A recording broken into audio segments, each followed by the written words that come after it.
Alright everybody, this is the first vlog, which is a video blog, and I plan to put it up on YouTube and my website, ryanmmarks.com. But today, I'm going to show you some ideas of what you can do with your land. Now, you can rent land and do this. I rent the property I have, but as you're going to see, if you explain to your landlord and it's going to look somewhat nice, you probably can get their permission to do quite a bit. And I know gardening is one of those things right now with COVID-19 that people are thinking about. I primarily think about it from a hobby perspective. I love to do it and have a little more time to do it right now. So I'm going to show you around the garden a bit today and try to give you some ideas of just some real simple stuff you can do. I'm also going to put a link in the comments when I'm done to a book called Hope for When the Storm Hits. 7 years ago, I wrote that after interviewing my grandpa. He grew up following the Great Depression, and just some interesting ideas kind of along those same lines. Not a conspiracy theory thing by any means, but understanding that, you know, there's cycles to countries and to economics, and there's certainly lessons we can learn from our forefathers in the Great Depression and from Scripture, and that book is simply based on that. So in this video, I'm going to talk about gardening and a little bit about what's sometimes called the sustainability movement. Now, this is a movement that there's not a lot of Christian voices in. The two, I would argue, the two greatest Christian voices right now in that movement are Joel Salatin and Noah, what's his last name?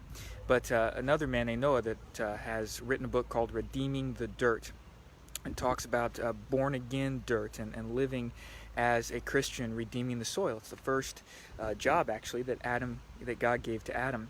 So, just full disclaimer, in the coming videos in the future, I'm going to talk about the sustainability movement some. I certainly think there's a Christian basis there. We're called to take dominion, take good care of the resources God has given us, rule over creation.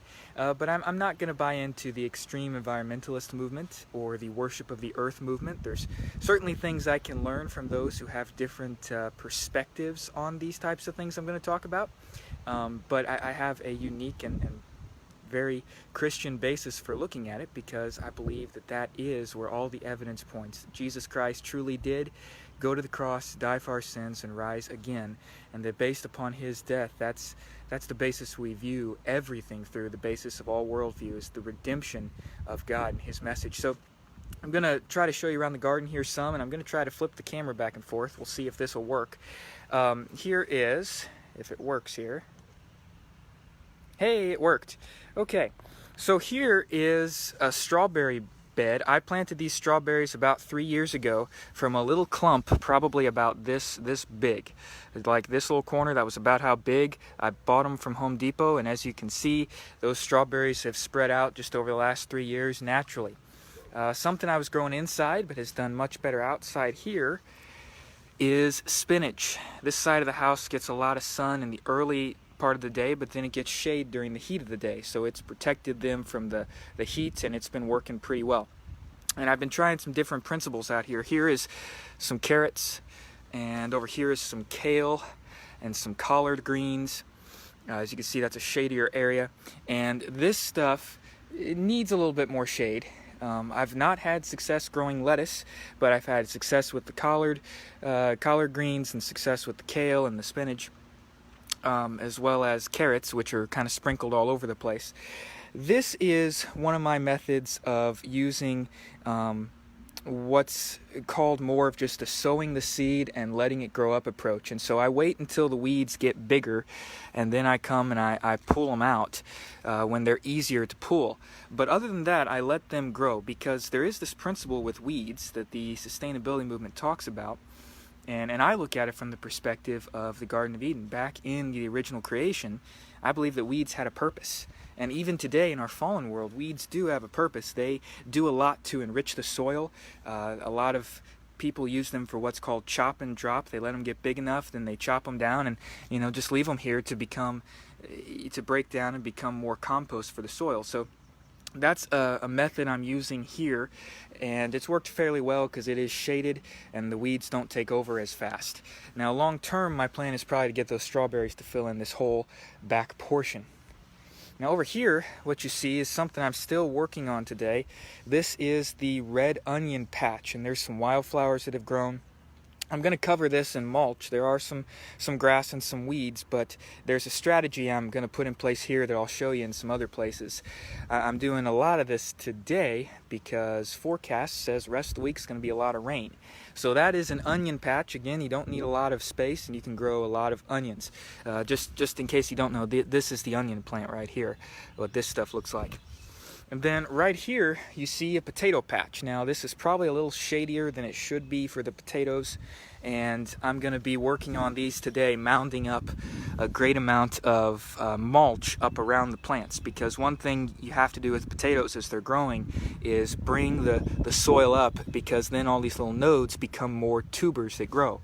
And I saw a real simple strategy on YouTube for this. I forget the name of the lady that came up with the principle, but her method was you plant the potatoes, you throw straw on them. Instead of mounding dirt up, you throw straw, and I'm going to try it with wood chip mulch, which is something if you ever see people cutting down and chipping wood along the road or something, they're near your house. Many times they're looking for a place to dump that, and for free, they'll come dump it on your property if you want, and you can have a lot of, real good biodegradable compost that will keep the weeds down quite a bit, and also will turn into keeping that dirt underneath a lot softer for when you want to plant seedlings and stuff in it. But anyway, I'm going to try the strategy. Instead of using straw, which they mounded up around and then just kind of left it, and they harvested a lot of potatoes, and the guy that was doing it on YouTube, all that he did is they planted the potatoes, they mounded the straw up on top, and they just left them. They didn't water or anything all season, and they got, I want to say it was something like 300 or 400 pounds of potatoes. So very small patch. You can do quite a bit with these. I probably did make a mistake putting them in the shade this year. Last year I grew back here a couple of different cherry tomato plants, which worked really well, and then I could never get my pepper plant to work. That didn't work for me, but I'm going to try that again in the future. So coming around this next way, I'm going to look at some other things. This next plant area is something I'm working on, and this is something just harvested from local woods. One of my family members has wild blackberry bushes, and I've picked these things, for years growing up, love picking them. What you see here, first of all, is a bush. I think I got this 3 years ago, I want to say. Dug it up simply, planted it. The other ones did not make it, but this one little bush, which started out, kind of like this one here, a little bigger than that one right there, over 3 years has grown into this pretty good sized bush. And then around here you see ones I dug up this year that have been doing really, really well. And my goal, let me back up so you can see them better, is to get all around this stump area, to get a trellis of some kind built and have a blackberry patch that produces edible berries. Last year my one blackberry bush there produced berries for about 4 months. I could gather a handful every week when I cut the grass. What you see then over here is a citronella plant. This is called a mosquito plant. It does flower, and I'm trying that this year because this is by the front porch, and hopefully with the front deck it will keep the mosquitoes away so I can sit out here and enjoy mosquito freeness. So I'm going to try that. Those plants are not the cheapest, but we'll see if it works. Hopefully it grows into more of a bush, and it needs somewhat a little bit of shade, so that's why it's over here. Over here what you see is, I believe this is a cucumber plant, and this cucumber plant, I have just some old trellising material. Let me back up here. Just some old wire, material that's, squares, and as it grows I can weave it up and it can trellis, and you can produce more growing vertically. And what you see here is what I'm going to do in most of my garden. What I've done is I put a thick layer of just wood chip mulch down, and underneath this I did not do anything in this spot in terms of the grass. You see the grass right there. I put this down today, so I'm probably going to have some grass come through. It's about 2 to 2.5 inches thick of mulch. Some grass will come through, and I'll have to deal with that when it does. But this is a way to kill the grass a little more naturally and less effort than sitting there with a hoe or a shovel trying to dig up all the sod. I've done that in previous years, and it's not a lot of fun. So you come along the side here. This is a place where I need to put another plant of some kind. And then here you see these little plants that are springing up all throughout the mulch here. These are all carrot plants.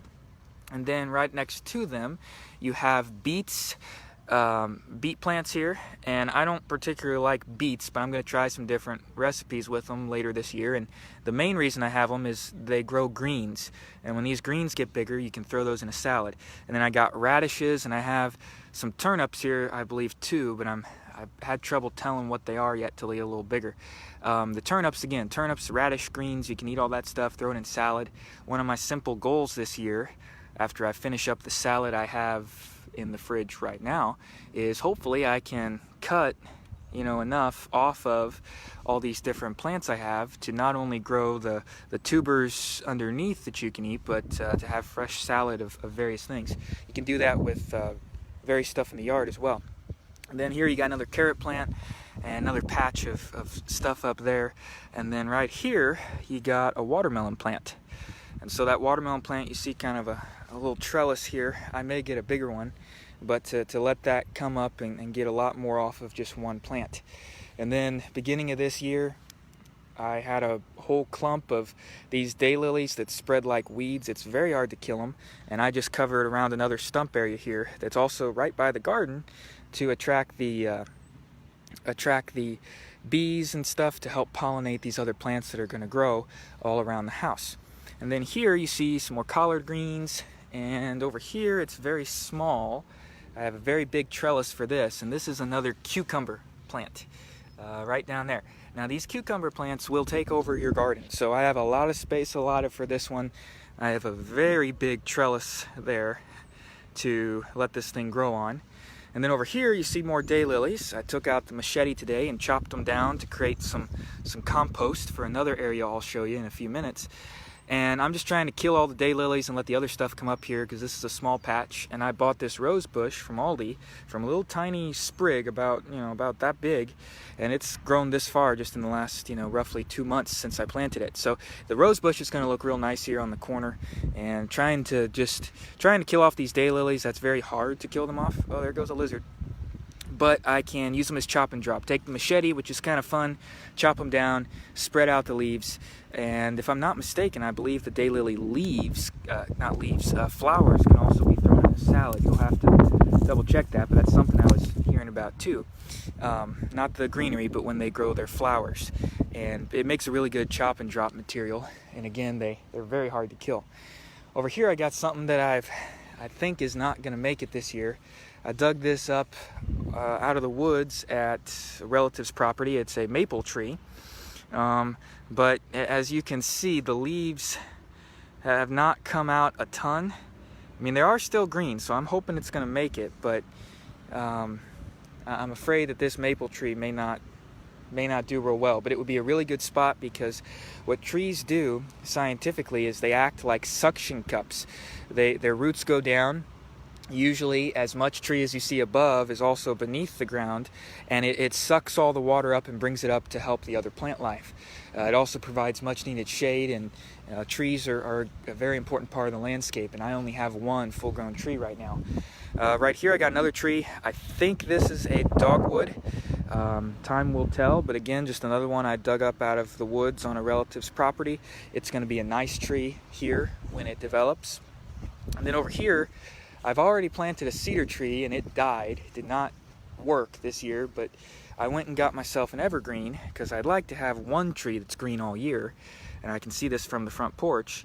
And this is just a real small bush tree. It's only going to get like a maximum of 15 feet tall, so it's a dwarf tree, and it's going to be an evergreen that grows. So that's going to provide some stuff to kind of look at and have greenery all year round. And then if you go around here to the other side of the house, I got, again, more carrots. I got those things spread all over the place. I have here the only cantaloupe I've successfully gotten to grow so far, and I got a lot of space for this cantaloupe to spread out and produce. Hopefully that one will make it. And then here I got the sunflower patch, which is real nice. It's going to cover up kitchen window there, so I'll be able to see those right outside the kitchen window. And I mean, you can get some food off the sunflowers, but I just like growing them. They get real big, and they're fun to whack down with the machete at the end of the year too. So then going to this next part, that's just a bunch of stuff from the last storm, twigs and things that I picked up from the yard, and then also that's the old cedar tree that didn't make it. That's just going to be stuff to throw in, have some fun with a fire one night when it's a nice night. So up here along the other fence, you're going to see the first stage of what I'm doing. I've not done anything to the grass. I'm going to work on creating compost here. Now I have planted some things I'll show you, but I've taken my old compost and I've taken, you see a daylily leaf there, daylily, whatever you want to call it, and that's just chop and drop. This is a mulch layer, and then grass. I just cut the grass today. I'm going to put the mulch that you've seen in the other planting beds on top of all this stuff.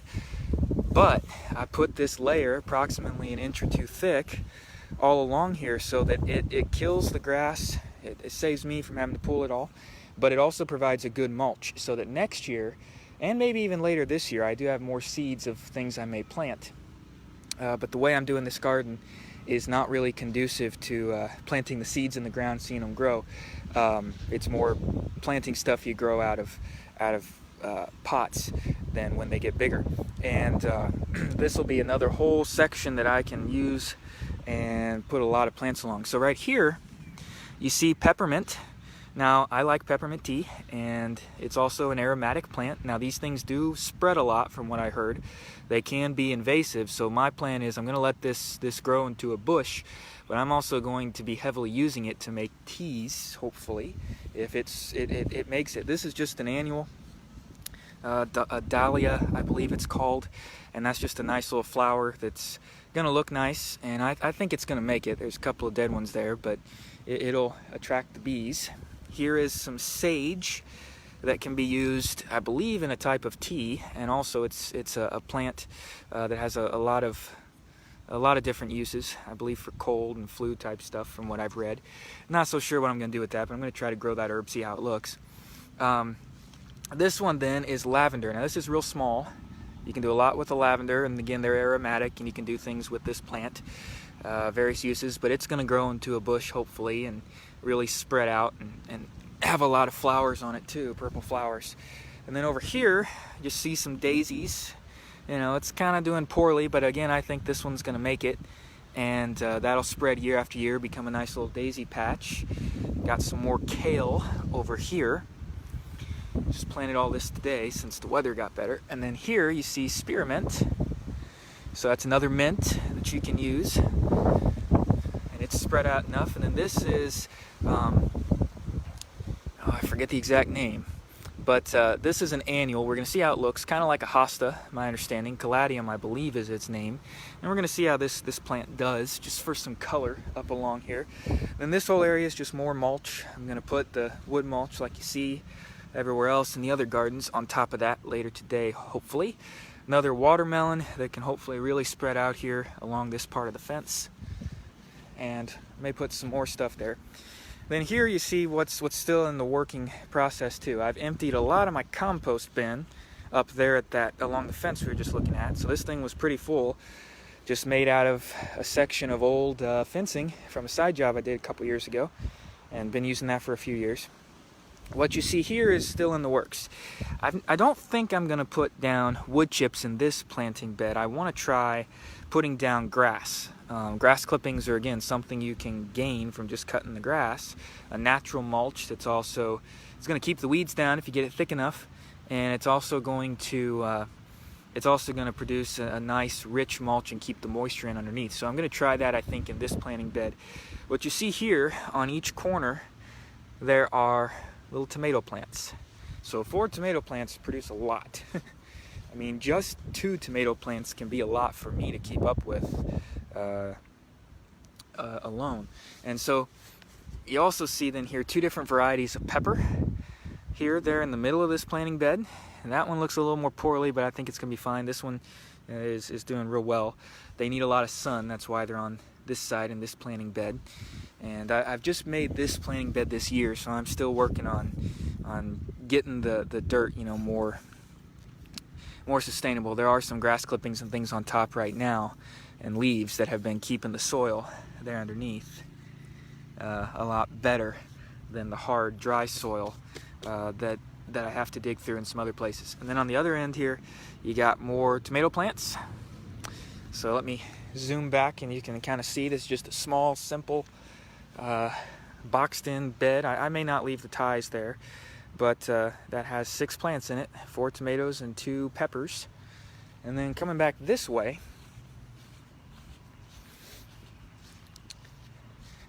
there's a little rocket stove. I did that in another video because I like to play with fire, and I talked about how you build that thing. But here you see some things I got that I need to work on getting inside. So this is what's called a Meyer lemon tree. Read about this a couple years ago. It's a tree that you can grow in an apartment, and yes, it actually produces lemons. It's something that will grow into it's a small tree, like a bush almost. You get a big enough pot and you can harvest lemons off this, even out of like an apartment porch or even a window, from what I've read about. We're gonna see how that goes. And then same type of thing here is a fig. Now I had a fig tree I got a couple years ago, did fine outside until we had that 15 below day, and that seemed to really kill it. But I'm gonna try this. This is one that you can grow inside too, and you can get figs off of it.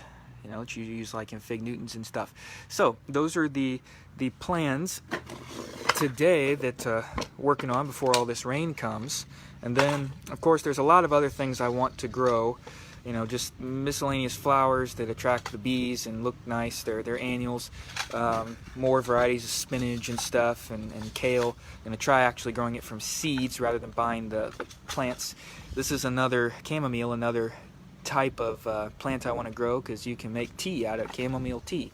And more lavender there to grow from seeds, more Swiss chard, and mustard. I've always wanted to try mustard.